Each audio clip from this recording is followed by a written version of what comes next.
out of the way so we all understand each other. When they ask you to leave the little fenced off area, that is their property, and they can ask us to trespass you, and that's a whole court issue. As long as you stay on the sidewalks, no one's going to have any issues, okay? So. Can I talk now? Yeah, go ahead. You mean inside the fence? Yep. Yeah. Number one, that's a business. Outside the fence, no problem, right? Yep. They told us that you guys were inside the fence, so that's why I'm telling you that from our point of view, so we're all on the same page. a couple guys were there. I wasn't there, but I want you to guys know. So I'm going to ask you to check your. We're leaving, but I want you to check with your supervisors because there's a lawsuit that happened in Portland.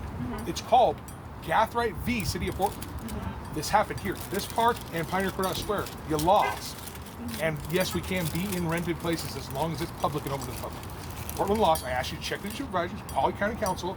They got sued. They lost. The city of Portland had to rewrite their ordinances. It is a court case. It went all the way to the Ninth Circuit. I know you know the Ninth Circuit. You know a lot of court case law affects you through the Ninth Circuit. Gathright v. City of Portland. Please know it. Check it out. And yes, we do have the rights to be in a public place as long as it's open to the public. The only court case that ever went against that was when someone invaded a Republican National Party that was uninvited on public property and had to be invited on. If it's open to the public, whether paid or free, we have our free speech rights do not end on that public property. That's Gathright v. City of Portland. Please check it out. You're wrong. If you arrest us, you're in trouble. I'm not going to arrest you right I know, now. we're leaving. I was never even in there. But I want you to check, because I don't want you to get in a fight. I don't want you to. So please check it out. The reason we're explaining this to you is because when we have other protest situations downtown, right, and they go into businesses that are like a bank. A bank is still open That's to the private public, property. right? It's private property. But it's open to the public. That's different. The same way that this is open to the public. The bank If you're a owns customer, that.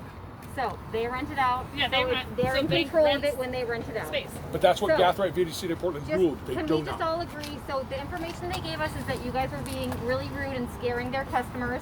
I wasn't there. I don't know if that We happened. can show you the video. I bet they have Can we video. just all agree Yeah, we do. that not We're to not do that? doing I'm anything not. today, I'm so not saying that there's you no need to did. be I'm arguing just about it. saying going forward. I'm assuming you guys are going to want to come back. Maybe. If you stay on the sidewalk, absolutely no issue. We'll just wave and say bye when we go by. But I would prefer that we have that sort of relationship. I would where hope we can so, all too. just be friendly with each other. I would just ask you to please check that out with your supervisors, because when we know it's our freedom of speech rights and we decide, oh, there's a lot of traffic flow here, I want to stand here and hand tracks to somebody, we're going to do it. And you're going to come and you're going to threaten us with a trespass, and then it is going to be a lawsuit. And I'm just asking you to check on that so that you can come to those people that complain and go, you know what, we checked the case law. Our supervisors checked it, and they actually have a right to be here. I'm sorry that they can stand here and hand out tracks. And then everybody's happy. They're not happy, but we were in within the law. All right. Gathright Gathright. v. City of Portland. How do you spell that? Gathright vs. City of Portland. Took place it was during festival. It was during what would usually be this week right now, during the Rose City Festival. Yeah. There was part of it dealt with in the what they call the fun center in here. There was a guy with a sign. No, it was many years ago. We're talking probably I'm 10, thinking 20 of years something ago. else. Then the Gathright guy was specifically, it ended up bunching three court cases together. The Gathright there was a rented group renting Pioneer Courthouse Square, and they said, we're renting this, we control this, you can't be here. And he said, yes, I have free speech rights, it's public property. And they said, no, you don't. And the city police violated him for trespass, told him disorderly conduct, all these different things, took him, they sued. It went all the way from local to the Ninth Circuit Court, and Ninth Circuit said, yes, you do not lose your free speech rights in a public place as long as it's open to the public, even if someone's renting it.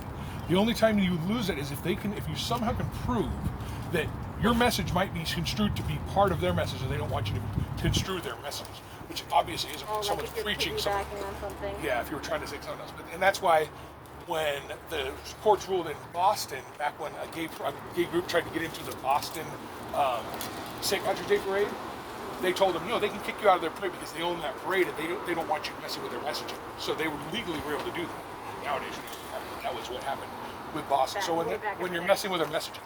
So what I'm saying, courts have ruled, and on public places in this state, in this city, it went to the Ninth Circuit. So this city knows Gathright very well. Yeah. And the lawyer who fought it lives here, and he says, you have any trouble with anything, you call me. So I'm saying, I'm not going there today because I'm leaving, we're heading to San Antonio. But I want you guys not to end up in trouble. I don't want you to end up in a fight. Well, that's very kind of you. And I want you to check with your supervisor so that you can just go to them and go, they have the right to be here. Have a nice day. I mean, we don't need to check with the supervisor. Yeah. So, well, I'm happy that you guys are willing to have this constructive conversation with us. I got a lot out of it. I hope that we can all keep having this kind of relationship with each other. And going forward, you know what, if they call us back and you guys are in there, it's probably going to be because they feel scared for some reason. So if we get called back because they're scared for some reason, we'll probably be addressing that issue more than the fact that you have signs. Sure. And that they're feeling intimidated in some way. So The as city long just as we're got- all on the same page that no one's going to be scaring I have anybody else, I have question. great. You talk about amplify, right? Or just I'm No, not talking being- about the amplifier. She was talking about I being cannot go inside the inside. vent. just So be there's shut also mouth? the amplifier issue is like city Over 100 noise feet. ordinance. They have a decibel level. I would have to look it up to know the exact. Yes, decibel. I know it's 75. Oh, there you go. I have information. But according law. We didn't have any trouble with our amp today. It was when they Nope. went in behind the We're not arguing screen. about amplification. Oh no, it's not right. What's your? Free I can't speech, see your, yeah. your key there. Officer Floor. Yep. Thank you, Officer Floor. Officer Garrett. Garrett. Garrett Key. Garrett Key. Okay. Cherokee. I was Alright. looking it up. We'll read into that. Yeah, we'll Thank read you. it. Yeah, All right, you guys drive safe, Appreciate okay? it. Thank you, guys. Thank you. We appreciate nice conversations too. Thank you, guys.